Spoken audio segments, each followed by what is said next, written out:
Hello વિદ્યાર્થી મિત્રો, આપ સૌનું આપને યુટ્યુબ ચેનલ પર હાર્દિક સ્વાગત છે. તો આજે હું તમારા માટે લઈને આવી ગઈ છું ધોરણ 9 વિષય સામાજિક વિજ્ઞાન પાઠ 1 ભારતમાં બ્રિટિશ સત્તાનો ઉદયના સ્વાધ્યાયનું સંપૂર્ણ સોલ્યુશન. તે પહેલાં તમે જો આપણી ચેનલને લાઇક અને સબસ્ક્રાઈબ ન કરી હોય તો તે જરૂરથી કરી દેજો. તો ચાલો આપણે સ્વાધ્યાયના તમામ પ્રશ્નોના ઉત્તરોને સમજોતી મેળવીએ. તો અહીં આપણા સ્વાધ્યાયનો પહેલો પ્રશ્ન છે, નીચે આપેલ પ્રશ્નોના જવાબ ટૂંકમાં આપો. તેમાં પહેલો પ્રશ્ન પૂછ્યું છે કે યુરોપિયન પ્રજાને ભારત આવવાનું જળમાર્ગ શોધવાની ફરજ પડી, આ વિધાન સમજાવો. તો આપણે લખી શકીએ કે પ્રાચીન કાળથી પશ્ચિમના દેશો અને ભારત વચ્ચે મોટા પાયા પર વેપાર ધંધો ચાલતો હતો. એ સમયે યુરોપના બજારોમાં ભારતના મરી મસાલા, તેજાના, મલમલ, રેશમી કાપડ, કડી તેમજ અન્ય કિંમતી ચીજ વસ્તુઓની ભારે માંગ રહેતી.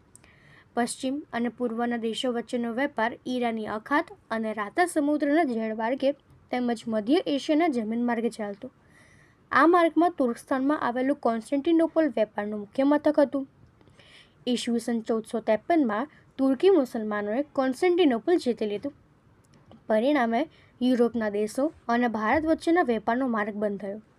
યુરોપિયન પ્રજાને ભારતના મરી મસાલા વગર ચાલે તેમ નહોતું, તેથી તેમણે ભારત આવવાનો નવો જળમાર્ગ શોધવાની ફરજ પડી. તો હવે એના પછીનો બીજો પ્રશ્ન છે, ડેલહાઉસીએ કયા કયા સુધારાવાદી કાર્ય કર્યા? તો ડેલહાઉસીએ ભારતમાં રેલવેની શરૂઆત કરી. તેના સમયમાં ઈસવીસન 1853માં ભારતમાં મુંબઈથી થાણા સુધીનો પ્રથમ રેલમાર્ગ શરૂ થયો. તેણે ભારતમાં આધુનિક ટપાલ પદ્ધતિ શરૂ કરી. તેના સમયમાં ઇંગ્લેન્ડ અને ભારત વચ્ચે તાર વ્યવહાર શરૂ થયો. તેણે ભારતમાં અંગ્રેજી કેળવણીની વ્યવસ્થા બી કરી. તેણે બાળ લગ્ન પર પ્રતિબંધ મૂકતો અને વિધવા પુનર્લગ્નને છૂટ આપતો કાયદો પસાર કર્યો. તેણે જાહેર બાંધકામ ખાતાની શરૂઆત કરી. તેણે કંપનીની સરકારના વહીવટમાં પણ ઘણા સુધારા કર્યા. ડેલહાઉસે કરેલા ઉપરોક્ત સુધારાઓ પરથી એમ કહી શકાય કે ડેલહાઉસે સામ્રાજ્યવાદી હોવા છતાં પણ સુધારાવાદી હતો. વિદ્યાર્થી મિત્રો, તમને આ પ્રશ્ન જે છે એ આ રીતે પણ પૂછી શકે છે કે ડેલહાઉસે સામ્રાજ્યવાદી હોવા છતાં પણ સુધારાવાદી હતો, આ વિધાન સમજાવો. તો તમે તેના ઉત્તરમાં પણ આ જ રીતે ઉત્તર લખી શકો છો. તો હવે એના પછીનો ત્રીજો પ્રશ્ન છે કે વેલેસ્લીની સહાયકારી યોજનાની મુખ્ય શરત કઈ કઈ હતી? જવાબ, ભારતમાં અંગ્રેજ કંપનીને સર્વોપરી બનાવવા અને અંગ્રેજ કંપનીની પ્રતિષ્ઠા પુનઃસ્થાપિત કરવા ગવર્નર જનરલ વેલેસ્લીએ સહાયકારી યોજના અમલમાં મૂકી. આ યોજનાની મુખ્ય શરતો હતી, જેમાં પહેલી છે કે આ યોજના સ્વીકારનાર રાજ્યને અંગ્રેજ સરકારનું તાલીમ પામેલું અંગ્રેજ સૈન્ય આપશે, જે આંતરિક અને બાહ્ય આક્રમણથી રાજ્યનું રક્ષણ કરશે. બીજી શરત કે તેના બદલામાં રાજા લશ્કરી ખર્ચ આપશે અથવા ખર્ચ પેટે પોતાની તેટલી ઉપજનો પ્રદેશ એ અંગ્રેજને આપવો પડશે. ત્રીજી શરત હતી કે તે રાજા અંગ્રેજ સરકારની મંજૂરી વિના કોઈ રાજ્ય સાથે યુદ્ધ કે સંધિ કરશે નહીં. ચોથી શરત હતી કે તેણે સહાયકારી યોજના અમલ માટે રાજ્ય દરબારમાં એક અંગ્રેજ પ્રતિનિધિ એટલે કે રેસિડેન્ટ રાખવો પડશે. અને પાંચમી શરત છે કે તે અંગ્રેજો સિવાય બીજા કોઈ પરદેશીને નોકરીમાં રાખશે નહીં. તો આ કુલ 5 શરતો વેલેસ્લીએ રાખી હતી. તો હવે એના પછીનો આપણો ચોથો પ્રશ્ન છે કે ડેલહાઉસીએ ખાલસા નીતિ અંતર્ગત કયા કયા રાજ્ય ખાલસા કર્યા? જવાબ, ગવર્નર જનરલ ડેલહાઉસીએ ખાલસા નીતિ અંતર્ગત નીચેના રાજ્ય ખાલસા કર્યા. તેણે શીખોને હરાવીને પંજાબ ખાલસા કર્યું. તેને મ્યાનમાર એટલે કે બર્માના રાજાને હરાવીને રંગૂન સહિતનો પેગુ પ્રાંત ખાલસા કર્યો. તેણે સતારા, જેતપુર, સંબલપુર, ઉદયપુર, મધ્યપ્રદેશ, ઝાંસી, બધાત, નાગપુર વગેરેના રાજાઓનું અપુત્ર અવસાન થતાં તેમનું દત્તક પુત્ર લેવાનો હક નામંજૂર કરીને તેમના રાજ્ય ખાલસા કર્યા. રાજ્યમાં ગેરવહીવટ ચાલે છે એવા બહાના હેઠળ તેને અવધના નવાબને પદભ્રષ્ટ કરીને તેનું રાજ્ય ખાલસા કર્યું. નિજામ સહાયકારી યોજનાઓનું દેવું ભરવામાં નિષ્ફળ ગયું, તેથી ડેલહાઉસીએ તેના રાજ્યને સમૃદ્ધ વરાળ પ્રાંત દેવા પેટે ખાલસા કર્યું. નામ માત્રની સત્તાનો અંત લાવીને ડેલહાઉસીએ કર્ણાટક અને તાંજોર રાજ્યનો ખાલસા કર્યા. આમ ડેલહાઉસીએ જીત, જપ્તી અને ખાલસા દ્વારા ભારતના અનેક રાજ્યોને કંપની સરકારના પ્રદેશોમાં જોડાઈ ગયા. અંગ્રેજ સામ્રાજ્યનો ખૂબ વિસ્તાર કર્યો. તો હવે એના પછીનો બીજો પ્રશ્ન છે કે નીચે આપેલ પ્રશ્નોના જવાબ મુદ્દાસર લખો. તેમાં આપણને પહેલો પ્રશ્ન પૂછ્યો છે કે પ્લાસીના યુદ્ધની ટૂંકમાં માહિતી આપો. તો આપણે લખીએ કે પ્લાસીનું યુદ્ધ ઈસવીસન 1757માં બંગાળના નવાબ સિરાજ ઉદ્દૌલા અને અંગ્રેજો વચ્ચે થયું. ઈસ્ટ ઇન્ડિયા કંપનીએ પોતાના રક્ષણના બહાના હેઠળ પોતાના વેપારી મથક ફોર્ટ વિલિયમ, જે કોલકાતા છે, તેની કિલ્લેબંધી કરવામાં સિરાજ ઉદ્દૌલા અંગ્રેજોની ખટપટોથી વાકેફ હતો, જેનાથી તેણે કિલ્લેબંધી તોડી નાખી. તેના સમાચાર મળતા ચેન્નઈના ગવર્નર બંગાળના અંગ્રેજોને મદદ કરવા રોબર્ટ ક્લાઇવને નાનકડું લશ્કર લઈને મોકલ્યો.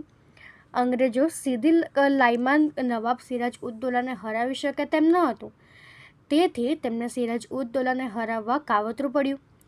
રોબર્ટ ક્લાઇવે નવાબના સેનાપતિ મીર જાફરને બંગાળનો નવાબ બનવાની લાલચ આપી અને તેમજ નવાબના બીજા વિરોધીઓને પણ લાલચ આપી પોતાના પક્ષમાં લઈ લીધા.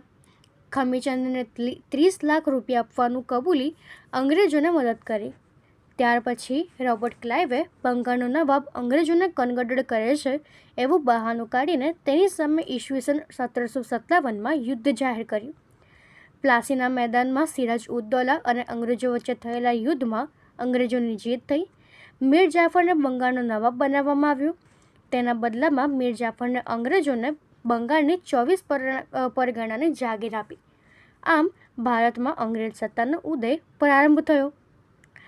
તો હવે એના પછીનો બીજો પ્રશ્ન છે કે કંપની શાસનની ભારત પર થયેલી આર્થિક અસર જણાવો. જવાબ: કંપની શાસનની ભારત પર પડેલી આર્થિક અસરો. ભારત દેશ છેલ્લા 2000 વર્ષથી દુનિયામાં આર્થિક ક્ષેત્રે ગૌરવભર્યું સ્થાન ધરાવતો હતો. બ્રિટિશ કંપનીના 100 વર્ષના શાસનકાળમાં તે બ્રિટિશ સામ્રાજ્ય માટે કાચો માલ ઉત્પન્ન કરનાર અને તૈયાર થયેલા પાકા માલ માટે બજાર બની ગયો. ઈસવીસન 1708થી 1756 દરમિયાન બંગાળ પ્રાંત સુતરાઉ કાપડ, કાચું રેશમ, ખાંડ, શણ, મલમલ વગેરે ચીજ વસ્તુઓની યુરોપના દેશોમાં નિકાસ કરતો હતો. પરંતુ ક્લાઇવે અમલમાં મૂકેલી દ્વિમુખી શાસન પદ્ધતિને કારણે બંગાળ પ્રાંત આર્થિક રીતે કંગાલ બની ગયો. પ્રાચીન સમયમાં ભારતના ગામડા સ્વાવલંબી અને સમૃદ્ધ હતા. અંગ્રેજોના શાસનથી તે ગરીબ અને પરાધીન બન્યા. અંગ્રેજ સરકારની આકરી અને અન્યાયી મહેસૂલ નીતિને કારણે ભારતના ખેડૂતો પાયમાલ અને દેવાદાર બન્યા. ખેતી પડી ભાંગતા તેના માઠી અસર દેશના વેપાર વાણિજ્ય પર થઈ. અંગ્રેજ સરકારે ઇંગ્લેન્ડના કાપડ ઉદ્યોગને વિકસાવવા ભારતના કાપડ ઉદ્યોગ પર અન્યાયી જકાત નાખી. ભારતના હુન્નર ઉદ્યોગો પડી ભાંગે એ માટે અંગ્રેજ સરકારે રીતરસમો અપનાવી અને પરિણામે ભારતના ઉદ્યોગ ધંધા પડી ભાંગ્યા. તેથી કારીગર ગરીબ અને બેકાર બન્યા. કંપનીના નોકરો ખાનગી વેપાર કરતા હતા. તેઓ બંગાળના વણકરો પાસેથી સસ્તામાં અને ટૂંકી મુદતમાં કાપડ પૂરું પાડવાનો કોન્ટ્રાક્ટર લખાવી લેતા. ઇનકાર કરનાર વણકરને તેઓ ફટકા મારવાની કે જેલની શિક્ષા કરતું. કંપનીની જો હુકમી કારણે બંગાળનો દેખતો સુતરાઉ અને રેશમી કાપડનો ઉદ્યોગ એ નાશ પામ્યો. આમ કંપની શાસનની ભારતની ખેતી, ગૃહ ઉદ્યોગ અને વેપાર ધંધા પર વિનાશક અસર થઈ. તો હવે એના પછીનો ત્રીજો પ્રશ્ન છે કે કંપની શાસનની ભારત પર થયેલી સામાજિક અસર. તો આપણે લખીશું કે અંગ્રેજ વહીવટ દરમિયાન વર્તમાનપત્રના વિકાસથી પ્રજામાં વાણી અને વિચાર સ્વતંત્રતાની ભાવનાનો વિકાસ થયો. વર્તમાનપત્રના માધ્યમથી વિચારોનું આદાન પ્રદાન શક્ય બન્યું. 18મી અને 19મી સદી દરમિયાન ભારતમાં સતી પ્રથા, જન્માંતર વેંત દીકરીને દૂધ પીતી કરવાનો એટલે કે મારી નાખવાનો રિવાજ, બાળ લગ્ન, દહેજ પ્રથા, વિધવા પુનર્લગ્ન પર પ્રતિબંધ વગેરે કુરિવાજો પ્રવર્તતા હતા. અંગ્રેજોના સંપર્કથી રાજા રામ મોહન રાય, બૈરામજી મલબારી, દુર્ગારામ મહેતા વગેરે સમાજ સુધારકોએ કુરિવાજો નાબૂદ કરતી કાયદા બનાવડાવ્યા. ભારતમાં શિક્ષણ ક્ષેત્રે અંગ્રેજીકરણ થતાં દેશમાં અંગ્રેજી ભાષા જાણનાર લોકોની જરૂરિયાત ઊભી થઈ. તેથી ધારાશાસ્ત્રી મેકોલેના પ્રયત્નોથી ઈસવીસન 1834માં ભારતમાં અંગ્રેજી શિક્ષણ પદ્ધતિ શરૂ થઈ. ચાર્લ્સ વુડલી ભલામણથી મુંબઈ, ચેન્નઈ અને કોલકાતામાં યુનિવર્સિટીઓની સ્થાપના થઈ. ભારતમાં અંગ્રેજી શિક્ષણ શરૂ થતાં એક નવો અંગ્રેજી શિક્ષણ વર્ગ ઊભો થયો. નવા શિક્ષિત યુવાનોમાંથી રાજા રામ મોહન રાય, દુર્ગારામ મહેતા, નર્મદ, મહિપતરામ, રૂપરામ, કરસનદાસ, મૂળજી, બહેરામજી મલબારી વગેરે સમાજ સુધારકો થયા. એ સમાજ સુધારકોના સક્રિય પ્રયત્નોને પરિણામે ભારતમાં સુધારાની પ્રક્રિયાને વેગ મળ્યો. આમ કંપની શાસને ભારતીય સમાજ પર નોંધપાત્ર અસરો કરી. તો હવે એના પછીનો પ્રશ્ન ત્રીજો છે કે નીચેના વિકલ્પોનું સાચું ઉત્તર લખો.